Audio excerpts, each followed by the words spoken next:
All right, sorry. Good afternoon. The Secretary General is continuing his trip to the Pacific. He's in Fiji today, where he met with the country's president and then met with the prime minister. He later spoke to the press jointly with the prime minister and said he had no doubt that climate change is the battle of his life. He stressed we must recognize that this battle has not been won yet, and we need a much stronger political will to be able to rescue our planet. He thanked the people and the government of the Pacific for their extraordinary example they're providing to all of us. The Secretary General also addressed the Parliament of Fiji today. He said that he told members of the Parliament and saluted their strong tradition of community and social responsibility, and their symbiotic relationship with their surroundings makes them natural global leaders on climate and the environment.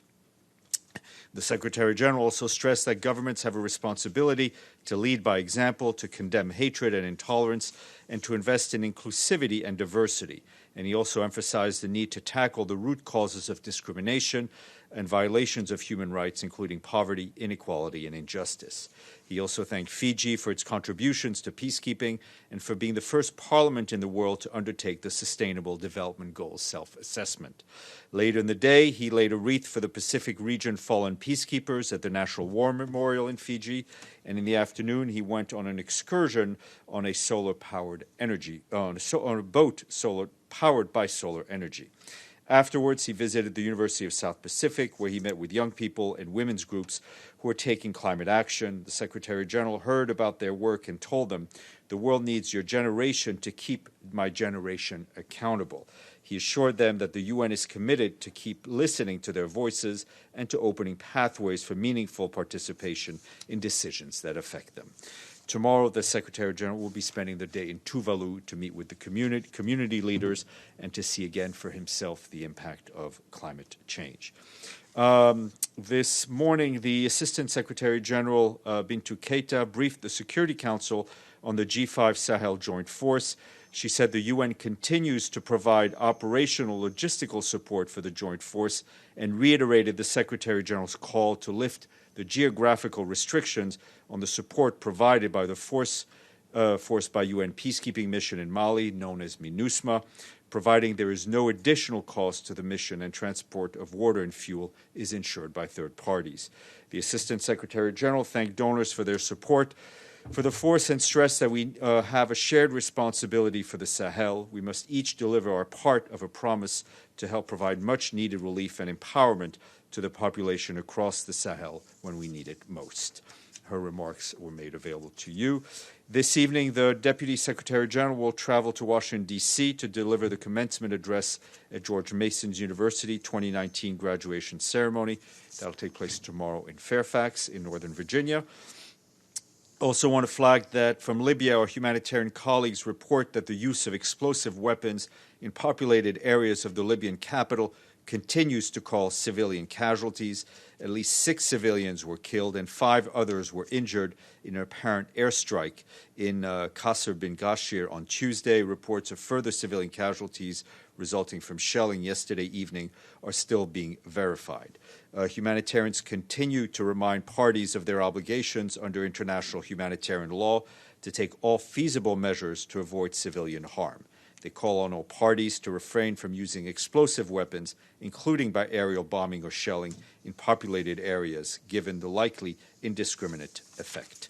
And lastly, researchers from UNICEF and the World Health Organization have contributed to a new report which found that nearly 1 in 7 babies are born with a low birth weight or under 5.5 pounds. Nearly 3/4 of these babies were born in Southern Asia and Sub-Saharan Africa, but the problem remains substantial in developed countries. More than 80% of the world's 2.5 million newborns who die every year are low birth weight because they're either born preterm or small for their gestation. I can't read it. I can't read that word. Gestational. I don't know. Due to gestational issues. There we go. Low birth rate babies who survive have a greater risk of stunting as well as development and physical ill health later in life. The full report is online. I think that is it from me, and I'm happy to take some of your questions should you have any.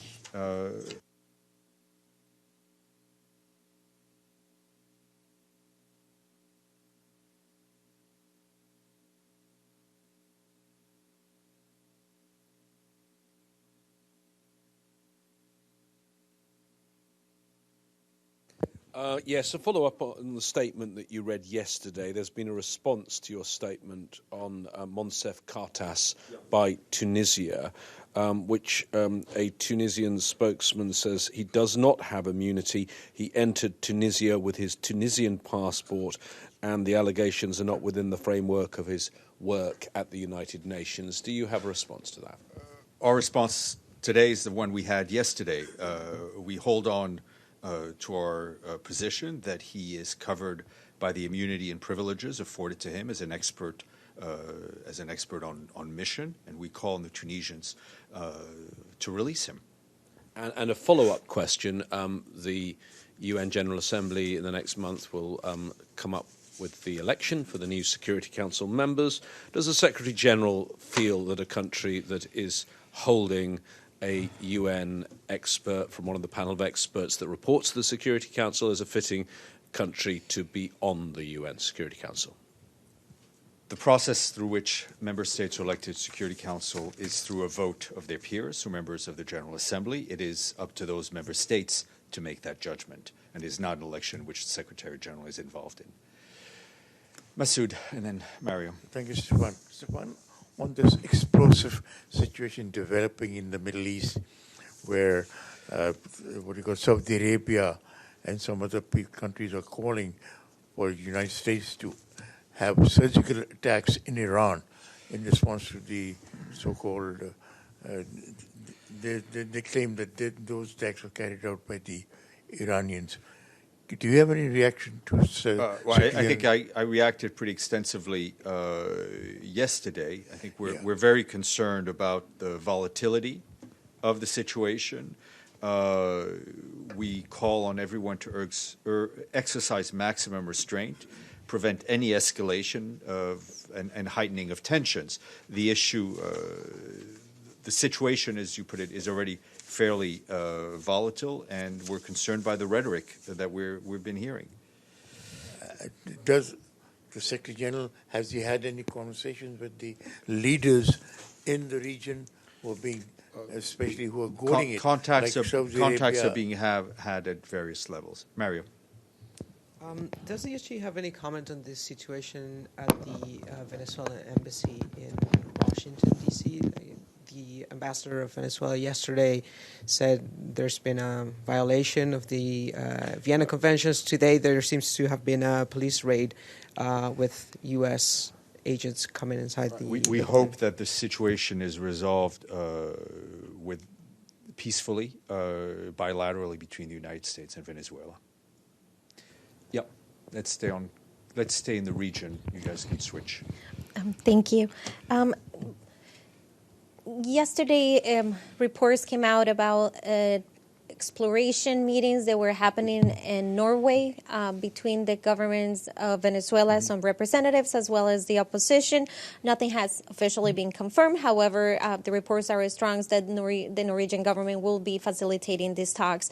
What the United Nations knows about it? Sure. I mean, we're very much aware of what is going on and very much supportive of this process. Would the UN eventually could be part of this facilitating? I don't want to predict what can happen in what we know is a complicated situation, but what is clear is that the Secretary General's good offices, the United Nations good offices, remain very, very much available. Evelyn, and then sorry. Thank you, Steph. Since your statement on Sudan, there's been shooting.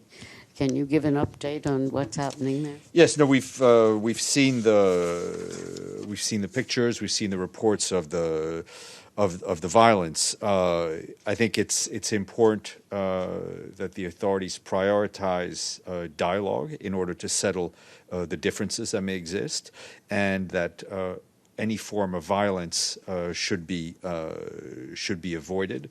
That could undermine the safety and security of all citizens as well as the stability of the country. And it's important that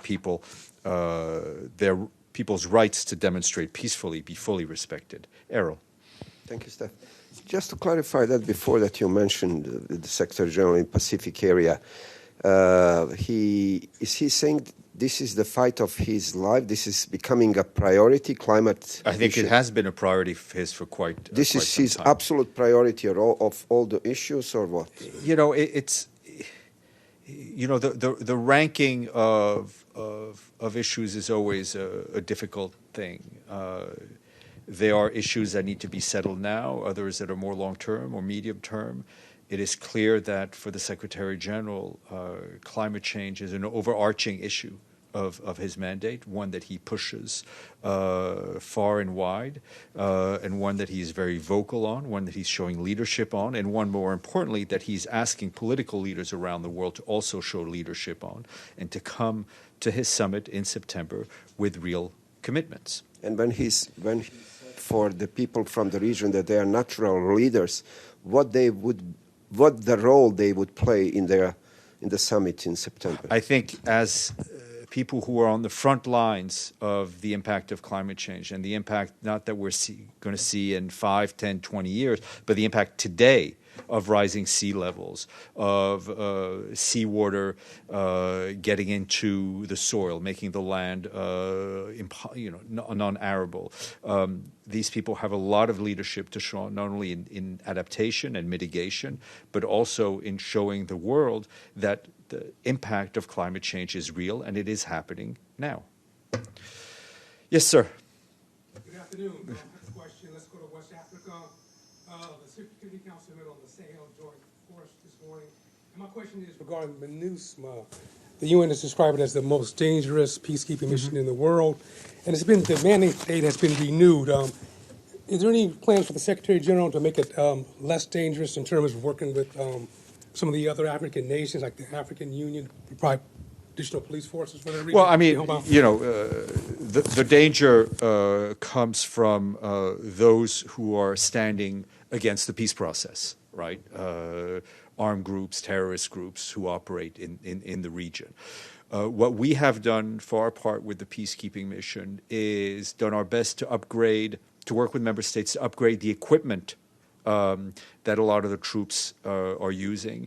The Chadian contingent has really been the contingent that has been the hardest hit. We have improved the equipment that they have, how they operate, with better support. So we're trying to mitigate the risks. But there needs to be a political solution, and which the United Nations, through the mission, is very much supportive of the government and all the parties that are involved in the peace negotiations on that end. Majid, welcome back. Thank you. Stéphane, I wanted to ask about the situation in the Gulf, the tension between U.S. and Iran. And I heard what you said yesterday about the Secretary General's concern. But this is a risk of a major war. This is an imminent risk.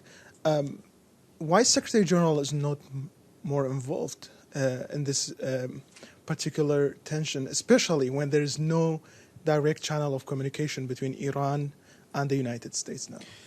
I don't know that there's, I mean, it's on the direct communications, I will leave that to you. This is a situation that he is following very closely, even though he's, as you know, he's in far away in the Pacific, dealing with another extremely important issue.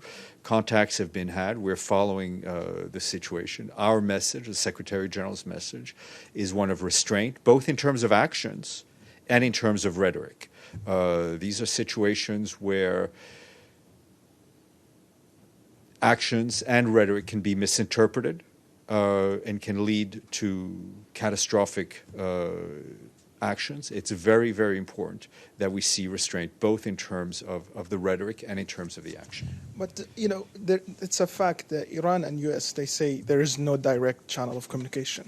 In this case, my question, why the Secretary General has not been involved? He seems to be the only person that could have that role as a global figure between these two powers, especially now there's complete mistrust between both sides. Listen, as a matter of principle, as we say, the Secretary General's good offices always remain available should all the parties involved want it. But through the contacts that we have, we remain very much involved and are following the situation very closely. Mr. Barada. Thank you, Steph. The fighting is escalating in Syria again, and we haven't seen any comment from your end in the past few No, days. we've asked we're expecting an update on Syria, but we remain concerned and troubled by the increase in fighting that we have seen over the last days and weeks. But I'm waiting for a more granular update for you. Mr. Bays. It's been almost 6 months since the government of Somalia made Nicholas Haysom persona non grata. He now has another job. Appointments in the UN system don't normally take that long. You have an interim special representative. Does the Secretary General plan to fill that job permanently, or is he punishing the government of Somalia by not putting anyone in the job? Secretary General is not in the business of punishing governments. As soon as I have an update, I will share it with you. Mario. Just to follow up on the embassy, does the UN consider what has happened, U.S. law enforcement entering the premises of the Venezuelan embassy, a breach of the Vienna Convention? I'm not in a position to comment at this point. We'll see if we can get some language, but I won't comment at this point. Senora. The other meeting that maybe could take place soon will be the contact group as well as the Lima group. Is the United Nations going to be monitoring or maybe sending somebody to be not part of the group? Yeah, I mean, as we said, we're very supportive of all these different regional initiatives, but I'm not aware of us having anybody present on the ground. I know the Secretary General will not be attending, but I will double check with my colleagues. Thank you. Okay. Thank you all. Monica?